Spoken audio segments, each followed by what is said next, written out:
প্রিয় দর্শক ও শ্রোতাবৃন্দ, আসসালামু আলাইকুম। আশা করি ভালো আছেন। আমার আজকের এপিসোডে আপনারা জানতে পারবেন ভালোবাসার এক অমর স্মৃতি ব্যাবিলনের শূন্য উদ্যান বা ঝুলন্ত উদ্যান সম্পর্কে। ব্যাবিলনের এই শূন্য বা ঝুলন্ত উদ্যান বা বাগান আসলে কি এবং কেন, তার বিস্তারিত জানতে চ্যানেলটি সাবস্ক্রাইব করে ভিডিওটি শেষ পর্যন্ত দেখুন। প্রাচীন পৃথিবীর এক বিস্ময়কর রহস্যময় কাহিনী, ব্যাবিলনের শূন্য উদ্যান বা ঝুলন্ত উদ্যান। ইতিহাস, কিংবদন্তি আর কল্পনার এক অপূর্ব মিশ্রণ এই গল্প। প্রাচীন বিশ্বের সপ্তম আশ্চর্যের অন্যতম এই ঝুলন্ত বাগান ছিল পাহাড়ি পরিবেশের আদলে নির্মিত ছাদবাগানের একটি জটিল কাঠামো, যা মরুভূমির বুকে সবুজের এক অনন্য নিদর্শন ছিল। ব্যাবিলনের রানীর মনের বিষণ্ণতা দূর করার এক অদম্য প্রচেষ্টার ফল ছিল এই ঝুলন্ত বাগান। খ্রিস্টপূর্ব ৬০০ অব্দের কথা। মেসোপটেমিয়ার উত্তপ্ত মরুভূমির বুকে দাঁড়িয়েছিল পৃথিবীর সবচেয়ে শক্তিশালী নগরী, ব্যাবিলন। ইউফ্রেটিস নদীর তীরে, যেখানে বালির ঝড় আর তীব্র রোদ মানুষকে ক্লান্ত করে দেয়, সেই শহরের শাসক ছিলেন শক্তিশালী রাজা দ্বিতীয় নেবুচাদনেজার।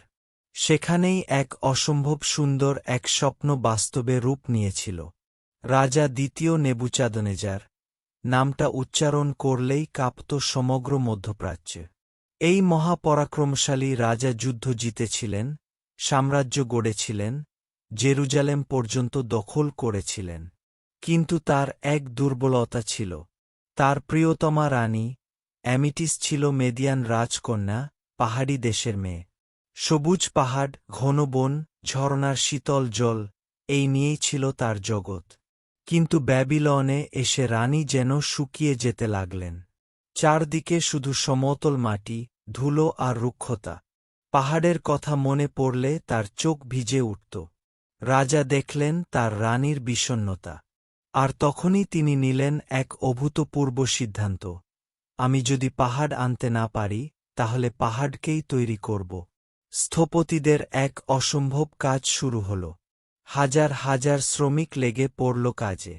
প্রকৌশলীরা মাথা চুলকাতে লাগলেন, এমন কিছু বানাতে হবে যা আগে কেউ কখনো দেখেনি। একবার কল্পনা করুন সেই দৃশ্য। মরুভূমির বুকে একটার পর একটা ধাপ উঠে যাচ্ছে আকাশের দিকে, যেন একটা বিশাল সিঁড়ি, কিন্তু প্রতিটি ধাপ আসলে একটা বাগান। উচ্চতা ছিল প্রায় ৮০ ফুট পর্যন্ত। ৪ তলা থেকে শুরু করে কারো কারো মতে আরও অনেক উঁচু। প্রতিটি ছাদে ছিল গভীর মাটির স্তর। আর সেই মাটিতে বেড়ে উঠছিল ডুমুর, খেজুর, আনার গাছ, বিদেশি ফুল আর গুল্মলতা, সুগন্ধি ভেষজ উদ্ভিদ এবং ছায়া ঘেরা বৃহৎ উদ্ভিদ। কথিত আছে যে প্রায় ৬,০০০ রকমের বিভিন্ন গাছপালা ওই ঝুলন্ত বাগানের বিভিন্ন স্তরে রোপণ করা হয়েছিল।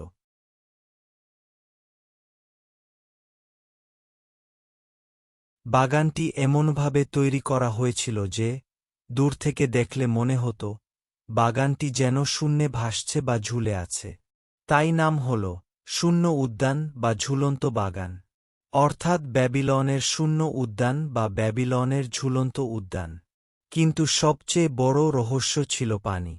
মরুভূমির সেই শহরে, উঁচু উঁচু সেই বাগানে পানি পৌঁছাবে কিভাবে? প্রাচীন ব্যাবিলনের প্রকৌশলীরা তৈরি করেছিলেন এক অদ্ভুত সেচ ব্যবস্থা। স্ক্রু পাম্প বা চেইন পাম্পের সাহায্যে ইউফ্রেটিস নদী থেকে পানি তুলে পাঠানো হতো উপরে। দাসেরা দিন রাত কাজ করত এই পাম্প চালাতে। উপর থেকে সেই পানি ধীরে ধীরে নেমে আসত নিচে, ছোট ছোট ঝরনা আর খালের মধ্য দিয়ে। গাছের শিকড় পেত পানি, আর সেই পানির কল কল শব্দে রানী খুঁজে পেতেন তার হারানো পাহাড়ের স্মৃতি। রাতের বেলা এই উদ্যান আরও রহস্যময় হয়ে উঠত। চাঁদের আলোয় ঝলমল করত সবুজ পাতাগুলো, হালকা বাতাসে দুলত ফুলের ডাল। পানির মৃদু শব্দে মনে হতো যেন প্রকৃতি নিজেই গান গাইছে। রাজা তার রানী অ্যামিটিসকে নিয়ে এলেন উদ্যানে। রানী উপরে উঠতে লাগলেন ধাপে ধাপে। চারদিকে সবুজ, ফুলের সুবাস, পাখির ডাক, পানির শব্দ। বহুদিন পর তার মনে হল তিনি যেন তার মেদিয়ান পাহাড়েই দাঁড়িয়ে আছেন। রানীর চোখ ভিজে গেল। তবে এবার বিষণ্ণতায় নয়, বরং কৃতজ্ঞতায়। প্রিয় শ্রোতাবৃন্দ, এতক্ষণ ব্যাবিলনের ঝুলন্ত উদ্যানের যে গল্প আপনারা শুনলেন, সেই গল্পের একটি রহস্য আছে। সেটি হল, অনেক ঐতিহাসিক মনে করেন এই উদ্যান সত্যিই ছিল।